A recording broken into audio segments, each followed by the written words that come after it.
First of all, thank you that you're here. Thank you that you accepted our request. We're really, really happy because we had one conversation with a patient with mantle cell lymphoma and was really successful. For us, it's really, really important to give patients voices, because for young physicians, in our opinion, it's really, really important to have active conversations and learn also from patient experiences that lived through all the horrors that we produce. And yeah, we really thank you for being here. First question, just basic one.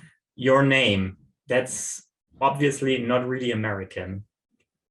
It's Chmielewski. That's my husband's surname, and it's Polish. And I'm under the understanding that if I lived in Poland, you would say the name Chmielewski, but so okay. Chmielewski. And we invited you because you're a myeloma patient, and we obviously want to talk with you about that. But maybe let's start if you introduce yourself a little bit. So what did you do before your diagnosis? A bit of your life story, bit of background that people know who you are. Okay, I live in Lawrenceville, New Jersey. I was born in New Jersey, raised in New Jersey, and still live in New Jersey. So it's really not that bad of a place, although it gets a bad rap sometimes. For most of my adult life, I was a teacher. I taught both in special education classes and in regular education. Towards the end of my teaching career, I was a 5th grade math and science teacher, which was great because I love science. I'm kind of a science geek. So, I think that's what also led me a little bit into the area of research advocacy. I'm married. I have a daughter. She's getting married next year. And I love animals. And we have lots of pets. And my daughter's veterinarian. So I guess my love for animals rubbed off on her. And in 2008, I was diagnosed with myeloma. Starting probably in 2006, I was experiencing lots and lots of back pain. But most people who experience back pain don't think cancer, don't think going to a hematologist. They think, let me go to an orthopedic doctor to see what was going on. The orthopedic doctor took a look at me. I was young. I was in my 40s at the time. I was overweight. He told me to touch my toes, to do this. And he diagnosed me with degenerative disc disease. And without doing any imaging on my back, I was treated for 2 years with physical therapy and pain medication. My pain was getting worse. I thought I was intolerant of pain. I thought I wasn't doing my physical therapy the right way. Back then, I was not the patient that I am now. I was brought up in the era of Doctor Knows Best. So I just really didn't ask questions. I was always concerned why no imaging was done of my back. When I was starting to talk to people, they would say, well, you didn't have an MRI. No, you didn't have any x-rays. No. So that kind of concerned me, but I figured the doctor knew what he was doing and really never asked why that wasn't done. In retrospect, I probably should have asked questions, but finally, after about 2 years, pain was getting so bad. Being a teacher, I couldn't do a lot of my duties. I couldn't do recess duty because I couldn't stand for too long. I couldn't take my class on field trips because I couldn't stand the bumping on the bus. So finally I went back to the orthopedic doctor in tears, and that's when he finally took an x-ray. X-ray revealed I had several compression fractures. I was told that we would go to kyphoplasty surgery to heal those fractures, to stiffen up my spine. But part of the surgery required surgery blood work. The blood work came back abnormal. I was sent to a hematologist, and that's how I was diagnosed with myeloma. So yeah, that's my story in a nutshell. Gosh. And following that, what happened when you immediately got the diagnosis? Well, when I got the diagnosis, I was diagnosed by a community oncologist, and the treatment had to start immediately. By the time the diagnosis was confirmed, the bone marrow biopsy revealed that myeloma was in more than 99% of my bone marrow. Was diagnosed with stage 3. I had lost 3.5 inches of height due to compression fractures. So, but once again, I wasn't the advocate I am today. It was 2008. So 2008, doublets for induction therapy were commonplace, not triplets, or now they're doing quadruplets. And so I had a choice of, Rev-Dex or Velcade-Dex, and made my decision based purely on the fact that if I took Rev-Dex, which was an oral treatment, I could continue to teach. Whereas if I took Velcade-Dex, which at that time was an IV push twice a week, I knew I couldn't continue to teach. So I started with Rev-Dex just because of convenience. Didn't know to ask about efficacy, didn't know to ask about side effects. It was just like, oh, he told me these are my 2 choices, so they both must be good. I just never had to deal with a major health issue before, so I didn't know what questions to ask. Unfortunately, the Rev-Dex stopped working probably after 2 or 3 cycles. I started it in July. By the end of October, my numbers reached a plateau, then began to climb again. They didn't do the type of genetic testing back in 2008 that they're doing today, but my FISH results didn't show high risk, but the way that my myeloma was behaving, it showed that it was more of a high risk. So we went right into stem cell transplant. Doctors thought, by this time I did have a myeloma specialist on my team, and my myeloma specialist, was concerned that I had stopped responding to the Rev-Dex so quickly. As I was preparing for transplant, there was a little bit of time. This was around Christmas time. They added Velcade to the mix. I was on the triplet RBD, and I had like 2 or 3 cycles of that, but it really, my numbers didn't go up, but they were more of a plateau with the RBD. So he was really still concerned. Went into transplant with a very high M spike, and 100 days post-transplant, the M spike was the same thing. So I thought I was a goner. I really did. By this time I started reading and educating myself about myeloma and started joining. They had, back in 2008, they really didn't have Facebook groups like they have now, but they had something called a listserv. So I joined the listserv and started learning that, a lot of people had great responses to RBD, and they weren't even doing transplants because the responses were so good. And like most people after transplant came out in a complete remission, or at least a VGPR. And so I was beginning to worry at that point. There wasn't all the therapies that are available now. There was no such thing as Darzalex or Pomalyst, they might have been in trial, but they were not readily available to me. And I was thinking I would have to pursue clinical trials or whatever. So it was at that point that I decided that I had to retire from teaching. First, my immune system was compromised, but secondly, a teaching career is not something that you could say, oh, I'll take 2 days off a week and just go down to part-time, or I'm going to come in late a couple days a week, but I'll make up the time at the end of the day.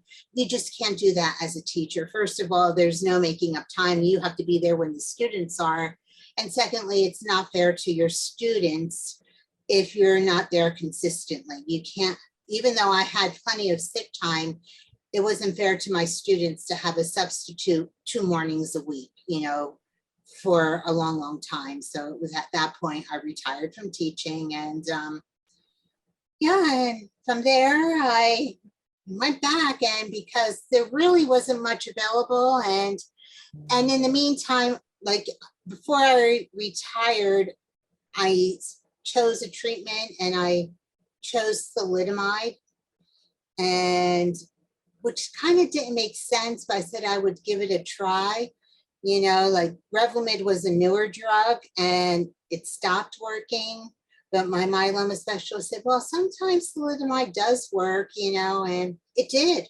It worked, but it worked slowly, gave me neuropathy. So stopped it, went back on RVD for a bit just to see, so I could start exploring trials. I started getting second and third opinions. I was recommended maybe I should have a second transplant and an allo transplant, or maybe I should do this or that, and they were all really scary options because they were very, very aggressive. Total therapy, just really, really aggressive things that I would have done, but it scared me. But kind of miraculously on the RVD, my numbers started to go down. But the way I was responding, I guess, to RVD was very atypical. Most people, after a cycle, their numbers really go down, and then they go down, and maybe by 4 cycles, they're in a complete remission. The way I responded to RVD was went down a notch, plateaued for a couple, went down a notch, plateaued for a couple. And this continued for over 2.5 years until I reached my maximum response. So I was very atypical in the way I was responding, which was scary to me as a patient because I hear all these things, about response, and, it was a scary time. And my maximum response was always just a very good partial response. It was never a complete response. I was never MRD negative. And by this time, listening to doctors talk, by now I was more into the world of advocacy and listening to webcasts and asking questions. I wasn't that person who was afraid to ask questions back in 2008. But they were talking about you had to be MRD negative.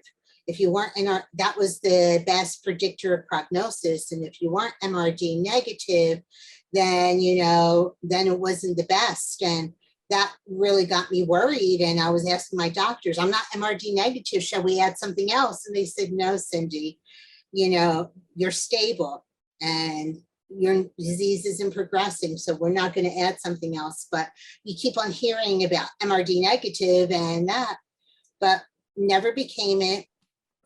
But now it's almost 8 years later, and I'm still with an M spike that goes between non-observable, but a faint band till 0.4. And I'm still on Velcade maintenance, and I do it once a month. So, I think,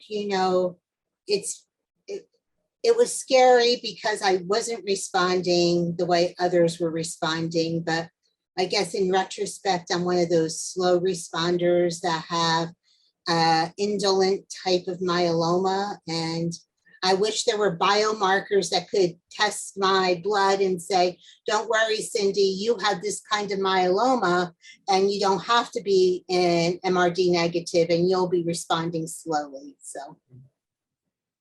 Wow, that's quite a road. We don't want to keep you always in the past because as you told us, it must have been scary in the beginning. I mean, to receive the diagnosis. What I noticed when you talked about it, that there was this discrepancy. So you started with the diagnosis and with the insecurity. So you told it like no one talked to you about really what's going on, any strategy or any like goal they might have. I mean, we don't want to judge anyone in retrospect, of course, but it seemed that in that moment you felt this like loneliness, or you have to decide what you want to do. And then on one point you started talking about all options that exist, and which was also scary, right? Because Right. okay, what should I do with all these options then? What do you think is this reason? Is this really like a doctor's fault, the physician's fault, or because yeah. Yeah, I don't want to place blame, but I guess it was the way when I was newly diagnosed, I was diagnosed by a community oncologist. The community oncologist was older, just about ready to retire. And he was a very patronistic doctor. It was like, not patronistic, paternalistic doctor. He just would say, let me handle your myeloma. Don't worry, I have this under control. He was in that way. He didn't even tell me I should go be seeing a specialist. So when I went to see the specialist, I had all this anxiety because I thought my community oncologist would get mad at me because I was seeing a myeloma specialist, because he wasn't the one that recommended. Like maybe I didn't trust him, or I just felt like I was going behind his back. I was a very different person, didn't speak openly. And so I think, in the beginning, that's why, because I was in the community, I wasn't educated the way I should have been, and I wasn't part of that decision-making process. But when I started seeing my myeloma specialist, I started learning about what was happening. There was a long-term plan. Actually, even with my community oncologist, he said, once we get you in a remission, I'll let you talk to one of my colleagues about stem cell transplant. I really don't believe in it, but I'll let you talk to one of my colleagues, which was still a community doctor, not a specialist, about it. So here I'm already like, I'm not going to do transplant. My doctor doesn't believe in it. And then I went to the myeloma specialist, and part of this plan was transplant and this and that. And I'm like, starting to feel like, oh my, maybe what's happening here. And and over time, though, it was funny because I kept that community doctor, even though I was seeing my myeloma specialist. And then I started seeing other doctors, and my community, it's very common for your community oncologist to get reports from all the doctors you are seeing. So once he made some kind of comment, like, I'm getting all these reports in your folder, and it was not electronic medical records back there. You had files that were getting bigger and bigger. So the next time I went to visit him, I gave him a Starbucks card and told him that was to stay awake to read all my files. And we started developing a relationship. And by the time he retired, we had those conversations like, Cindy, what do you think is next? What do you have? He realized that I was becoming educated and could be part of that decision-making process. And that actually made me feel more comfortable, because when I wasn't educated and not really part of the decision process, I was very uncomfortable because I'm thinking, well, maybe I'm doing the wrong thing. But educating myself and making that decision, I never looked back, because I always thought I made the right decision based on all the facts that I had.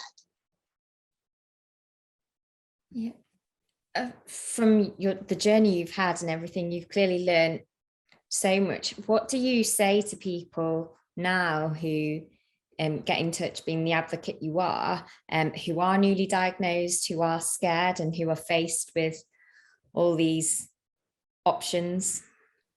Yeah, I guess the first thing you tell them, relax for a minute. This is not a sprint, it's a marathon. So this is something that, you really need to prepare for. First thing, you need to be in touch with a myeloma specialist. I mean, even more so now with all of the new therapies being available, both, in clinic and in clinical trials, the myeloma specialists are still figuring out how to use these BCMA-directed therapies. What comes first, what comes second? You can't expect a community oncologist to know all that. So that's first of all. But secondly, they need to educate themselves or have a family member or an advocate educating themselves, because they need to know what's going on so that they can be part of that decision-making process and ask those important questions. Tell them it's important to tell your side effects, tell your doctor your goals. Join some type of support community. It could be either online support community. Now many support groups are meeting virtually since, COVID, through Zoom meetings. Some are meeting in person. There are Facebook groups. There are all different ways, you could get a mentor or a coach if you're more comfortable talking one-on-one, but you really need to have others who are walking in your shoes to be able to talk you off that ledge when you get scared, or tell you that they've been through it. Transplant was the scariest thing in the beginning, but I had a mentor who was like a year ahead of me in transplant, and he would tell me what's coming up, and my doctor could have told me that. My husband could reassured me. I knew, but it's not the same as someone else who's done that and survived and looked good and is talking about it. It's just very different. So I tell them to do that too, and yeah, so those are important things. Educate yourself, get a specialist on your team, find support, but also live your life, I think, and I may be wrong, but I tell them we have so many treatment options, and that I think there have been more new treatments for multiple myeloma in the last 12 years than any other cancer, and it's just continuing to evolve. So, if something doesn't work, there's something else to try.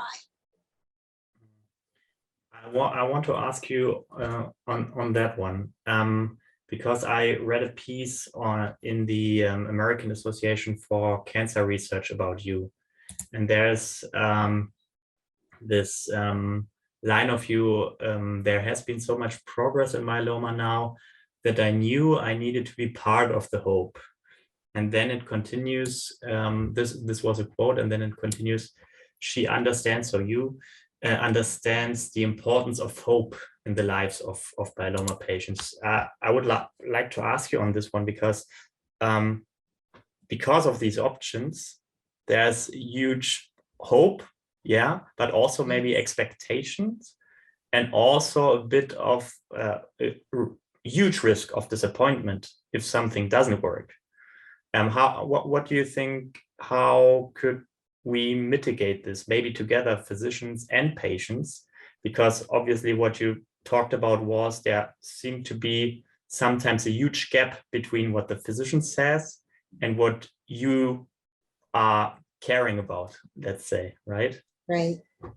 Yeah, living with myeloma, and I guess I've been fortunate because my relapse and remission journey hasn't been the typical one that the myeloma patient's on, but hope is really important. You don't ever want to be out of treatment options. So, having new treatments provide hope. I remember every time I attend a meeting like the AACR meeting or ASH or EHA or whatever, IMW, all these meetings, I hear doctors talking, and they're talking about things like, the following year, they're talking about things I never even heard about.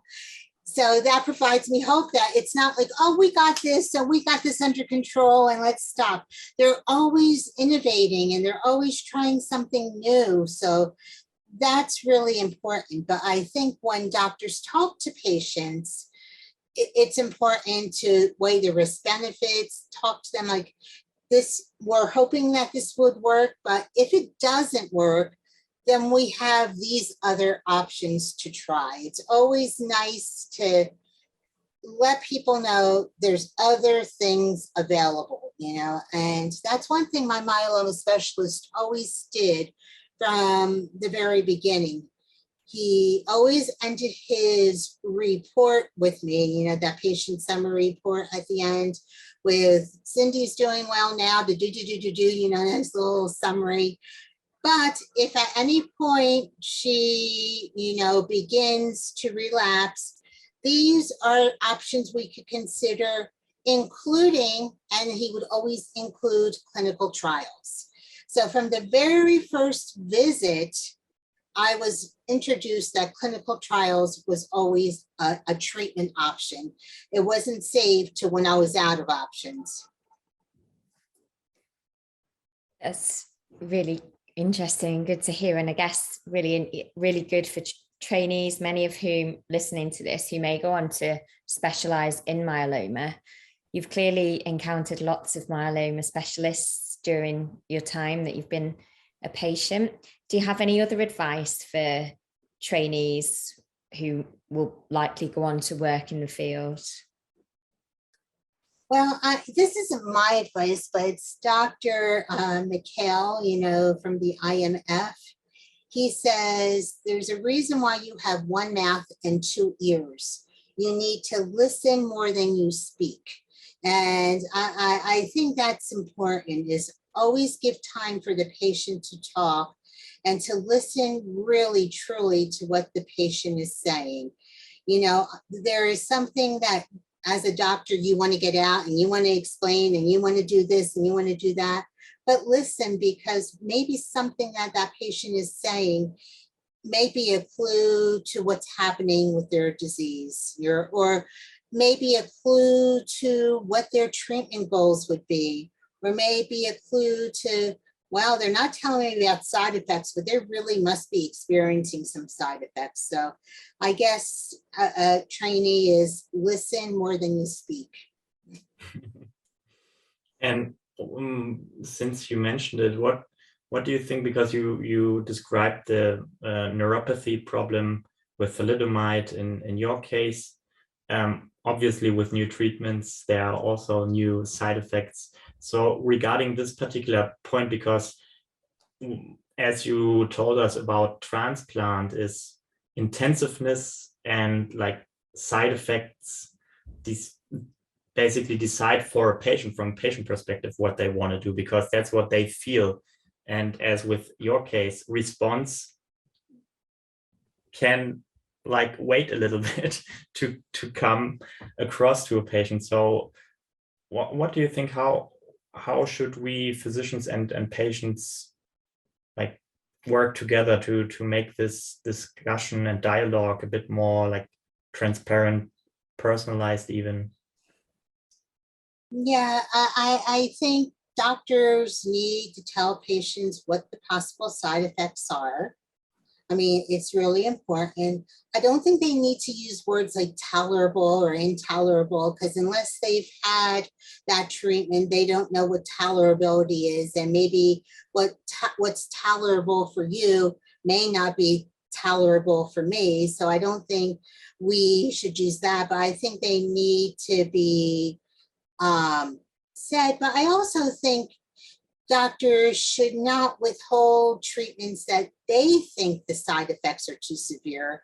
I think maybe they should tell their patients about treatments, but tell them that these are the potential side effects. And personally, I may think they're too severe, but they may be something for you. I also think it's, once again, mentoring and talking to other patients who have been through that same type of treatment. That's what was happening. That's what helped me with stem cell transplant. It helped me to go into a room full of patients and say, I'm having a stem cell transplant. How was it? And 90% of the people in the room raised their hand and they were smiling after they're now walking around. So, so talking to others that have been through the same thing, even some of the new treatments like CAR T-cell therapy, CRS and ICANS feels really scary, but you might want to talk to other people who've been through it. You also, there's the difference between having side effects and having side effects that can be managed. And CRS is scary. And it was really, really scary back, when Emily Whitehead had it for the first time and they didn't know how to treat it. But now, doctors have a pretty good handle on, these are the symptoms we're looking for. These are the things that are going to be happening. And we're going to start treatment with TOSI or this or that. So we can manage that. So side effects can be managed. And I think when you talk about side effects, you could also say, but we have ways that we could try to manage those side effects, even with, some of the ones that have pretty nasty side effects, maybe Blenrep with the eye toxicities. That's something the patient needs to decide. And I also think when you talk about side effects, you have to make it clear whether the side effects are long-term, are they reversible? Like if you're taking a drug and the side effect is intolerable, if you stop that drug, will the side effect go away? I mean, that's something that patients might not ask, but something you should be telling that patient, or the side effects something that are damaging your heart and damaging your liver and they're not reversible? Or is it a reversible neuropathy or is it an irreversible neuropathy? So these are, there are side effects, but patients might not know what questions to ask. Can they be managed? Will they go away if I stop the drug? Are they reversible or are they irreversible? So they're all different types of things. I think you've mentioned it like a number of times, how myeloma is a completely different diagnosis to receive today in 2022 compared to back in, I think it was 2006, you said originally. Right. Obviously, over that time, there have been so many new treatments come through and the landscape is evolving all of the time. I think much is said about the cost of these new therapies and the cost and how access varies between people living in different settings. What do you think about cost of all these new therapies and stuff? Yeah, that's a tough question. I'm not an economist. It's scary, the cost of treatment. It's nice to know that many of the pharmaceutical companies do have patient assistance programs that, at least here in the United States, but it's still very, very costly. And, it may not be a cost directly to the patient sometimes, but it's a cost to the entire healthcare system. And I'm not the best person to ask, like if there's a treatment that's available to me, that may be available for me, and it has the potential to put my myeloma in a remission, maybe curative or, really good remission, and it costs a lot of money, I still want to try that treatment. Whereas it maybe like we have people here in the United States called ICER who tell me whether or not that is cost effective. You have Qualis over there in Europe, and, I can't solve that world problem, but it makes me sad to know that in certain countries, there are very effective treatments not available to patients because they're costing too much and the government refuses to approve them as a treatment in that country. So, I think something needs to be worked out. I just don't know what. That's not my expertise, but, the treatments need to be accessible, and they're not being accessible because of cost or because of where people live, or, even here in the US, CAR T therapy might not be accessible to people who don't live near a center, through all, or sometimes doctors make a decision that maybe they're like a community oncologist, because what I've read, and I don't know if this is true or not, but they say most, like 80% of myeloma patients are being seen by a community oncologist. So a community oncologist may not be referring their older patient to a treatment center thinking, oh, they can't handle that, or that's too much for them, or that's too much for their family. So they're not getting access to it. But when I'm talking to doctors who are actually doing the CAR T procedures, they're saying they're going through with 80 and 90-year-olds, and that CAR T sometimes is less invasive than a stem cell transplant. So I don't know, it's a big issue, and disparities too becomes another issue, and we probably could have a whole show on that. Did you also have conversations where people ask you how they could get access to CAR T? Because I think obviously we are all not economists, and we can only like try to extrapolate it, but we can't really judge it. On the other hand, what we could talk, what you just did, is like access. If people are interested or like try to inform themselves about it, and they see, okay, there's CAR T, let's say, here in Germany, and I think it's true for all Europe, there is a list in every hospital for patients and for slots, which is kind of a weird name for this therapy. And they're waiting, right? Yeah, and it's same things here in the States. It's scary. I mean, like, I talk to doctors, and it's kind of like the transplant list, like, where are you on the heart transplant list? And yeah, how do you weigh those options? I'm hoping that improves over time. I hear, and I may be wrong, they're saying those accessibility is because of those viral vectors, and they were using them for the COVID vaccines, and just like everything else, there's a shortage of them.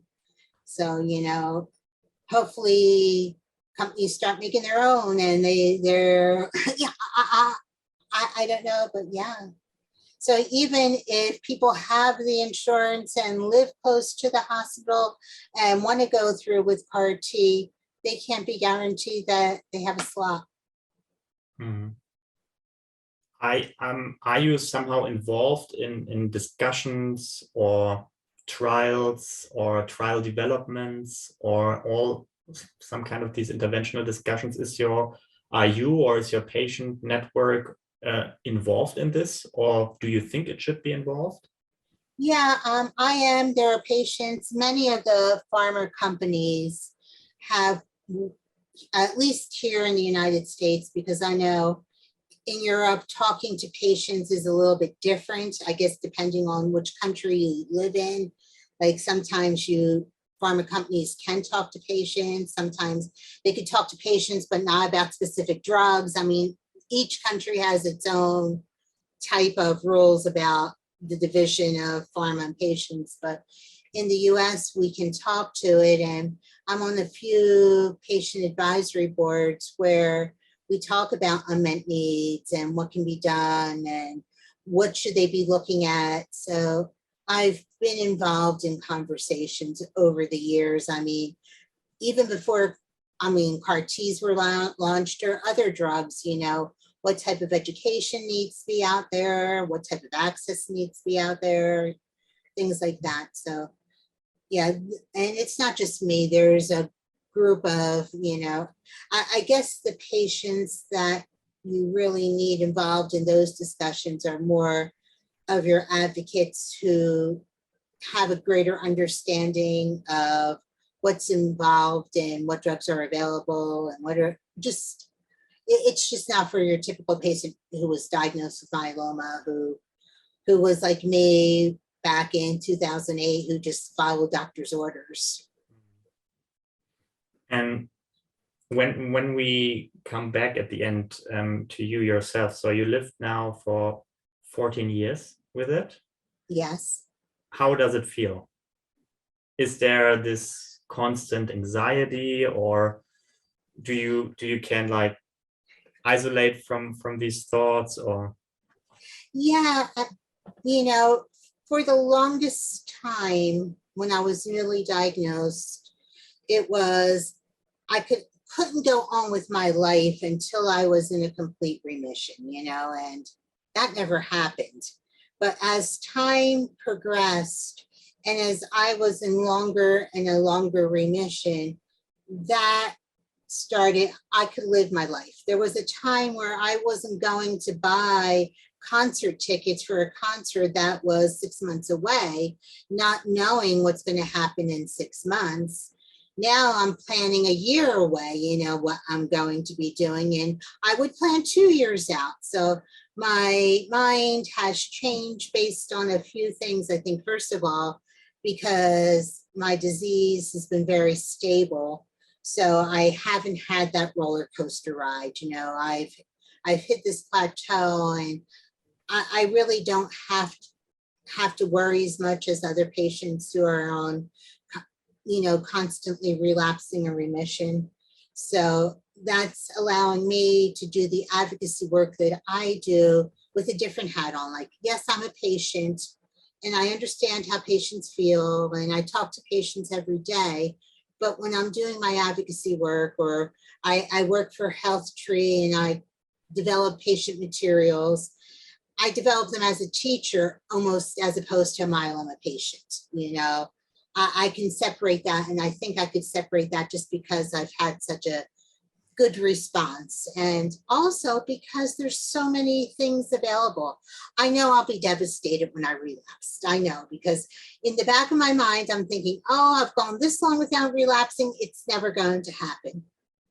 But I know it will. I know it will at some point, and I know I'll be devastated. But I know there's so many things available to me that provide me with hope that I could go on happily. And I that's what I tell newly diagnosed patients that I mentor, is that, there is hope. This will probably work, and probably work for a very, very long time for you. But if it doesn't, there's other things available. That wasn't true back in 2008. We were told that you just had all these little chocolates in the box, and you had to pick and choose, and you saved some therapies for later on because you needed to save. Like, you did sequential therapies. You didn't do these combinations usually, Now they don't care. Do the quads up front, because if you do the quad up front and you relapse, well, we might have a bite or a car or who knows what else later on down the lane. So, yeah. You mentioned at the start as well your family, and what role have your family played in all of this and supporting you through everything you've been through? Yeah, in the beginning, obviously, I really needed a caretaker for my physical needs, to drive me places during stem cell transplant afterwards, So they were there to support me and to help me with that. And now they support me in a different way. They allow me to do all my advocacy work, they're there to take care of my animals, my pets, so that I could travel to a different meeting or to a different conference to learn different things, so I could include them in the educational materials I make, They're there to support me, to come with me to appointments if there's going to be a treatment decision made. I don't need them to come with me to get my monthly Velcade sub-Q shot. I mean, that I've been doing for 10 years. There doesn't need, but if there comes a time, I know they would be there, or to drive me, to support me when we have different difficult decisions to make, and to allow me to do what's making me happy, to travel and to learn and to do things so I could, incorporate them into my Health Tree University. You have to check it out, Health Tree University. Have you checked it out? Yeah, I actually did. And from the EBMT, we will hopefully put out a position paper on CAR T-cell therapy, on access and affordability. And there we have a beautiful list of resources, and Health Tree is right on the top. Good, yeah. Next time I'm at a conference and you guys are there, we'll have to interview you to be faculty on one of our conferences, you know. Definitely. Actually, Health Tree is going to be doing a patient roundtable in Hamburg. When? I will have to get back to you, but Yeah. I will tell you when. I'm one of our the people that are doing the roundtable. You need to come to Hamburg. It's beautiful. Yeah, I don't know if that's in the budget, but I did get to Austria for, you know, the EHA meeting, so that was really beautiful. But well, Vienna is beautiful, but well, I won't mention anything more. But Hamburg is also very beautiful and very, very shiny, and very shiny. Okay. a lot of water. If you like water, come here. Okay, I may have to say I need to go.